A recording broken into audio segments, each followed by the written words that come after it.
अस्सलाम वालेकुम फ्रेंड, क्या हाल है। उम्मीद करती हूँ सारे खैरियत से होंगे। लमी आप लोगों को खैरियत से रखे, हम भी ठीक ठाक है। आज हम आपके साथ तारा मीरा जुमिया, इसका साग ये बहुत हेल्दी होता है और पता है इसके कड़वे तेल भी इससे निकलते हैं, तो इसके कितने फ़ायदे हैं।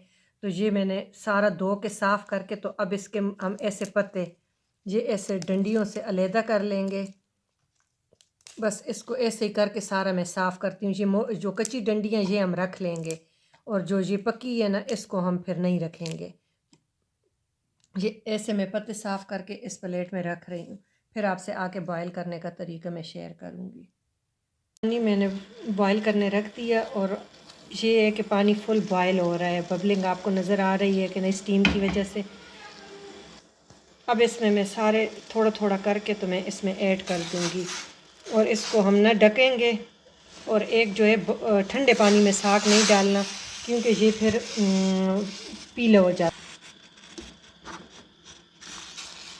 इसके फूल भी साथ है, और ये माशाल्लाह बहुत अच्छा बनता है। इसके मैं दो तरीक़ों से, दही वाला, लस्सी वाला भी आपसे शेयर करूँगी रेसिपी इंशाल्लाह। पहले इसको फुल बॉयल कर लेते हैं।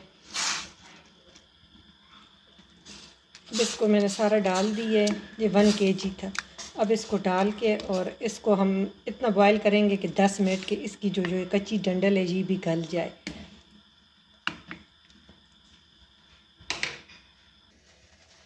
ये देखिए बिल्कुल बॉयल हो गया, 10 मिनट हमारे हो गए। अब इसको मैं छान के और फिर इसको मैश करूँगी, तो आपको दिखाती हूँ। ये स्टीम बहुत ज़्यादा है। ये हमारा साग बॉयल हो के तो मैंने इसको पीस लिया। अब इसको मैं 2 टाइप का बना के इंशाल्लाह आपके साथ रेसिपी आके कंटिन्यू करती हूँ। ये देखिए बिल्कुल पीस के बिल्कुल महीन हो गए।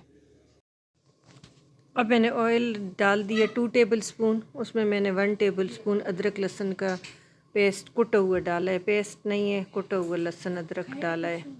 और लहसुन की क्वांटिटी थोड़ी ज़्यादा रखनी है कि साग में लहसुन ही बहुत अच्छा लगता है। अब गोल्डन हो गया तो इसमें मैंने 1 लार्ज टमाटर डाल दिया है। आप 2 मीडियम भी डाल सकते हैं, और इसको भी भूनेंगे कि ये मैश हो जाए। फिर मैंने 3 कटी सब्ज़ मिर्चें ग्रीन चिली वो मोटी मोटी काट के तो साथ वो भी ऐड कर दिए। इसको भूनेंगे। फिर इसमें लाल मिर्चें मैंने 2 टीस्पून डाली है, हल्दी 1 टीस्पून,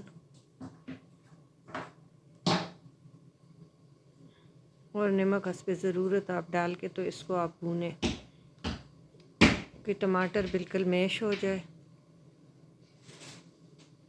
अच्छी तरह भूनना है कि मसाला हमारा कच्चा न रहे, कि साग तो हमारा बॉयल हो चुका है। माशाल्लाह से अभी से इतना प्यारा कलर आ चुका है।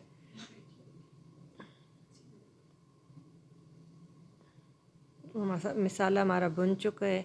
अब हम इसमें ऐड करेंगे साग। हाफ़ क्वांटिटी जो मैंने बॉयल की है उसमें से हाफ़ क्वांटिटी मैं इसमें ऐड कर लूँगी। हाफ़ मैं फ्रीज़ कर लूँगी, जब फिर मैंने दूसरे तरीके से बनाना हो मैं वो तरीका भी आपसे शेयर करूँगी। वैसे ये भी बहुत टेस्टी बनता है, तो दोनों तरीक़ों से आप बनाएं। फिर फ्राई करने वाला भी बताऊँगी। अब मैं हाफ़ कप इसमें दूध शामिल करूँगी। दूध से इसकी जो कड़वाहट होती है वो ख़त्म हो जाती है, और एक क्रीमीपन इसमें आ जाता है। और इसका जायका इतना अच्छा होता है कि आपको लगता नहीं है कि ये तारा मीरा का या जुमिया का साग है। ये हमारा अब रेडी हो चुका है। अब इसमें हमने 2 टेबल स्पून के करीब मक्खन डाल दिया, और हमारा साग रेडी। अगर आपको अच्छा लगे तो आपने ज़रूर ये बनाना है। अब जुमिया का मौसम है तो इसको ज़रूर एक दफ़ा ट्राई करें, और अपने फैमिली फ्रेंड के साथ शेयर करें। अल्लाह आप लोगों को खुश रखे। Thank you for watching. Allah हाफिज़।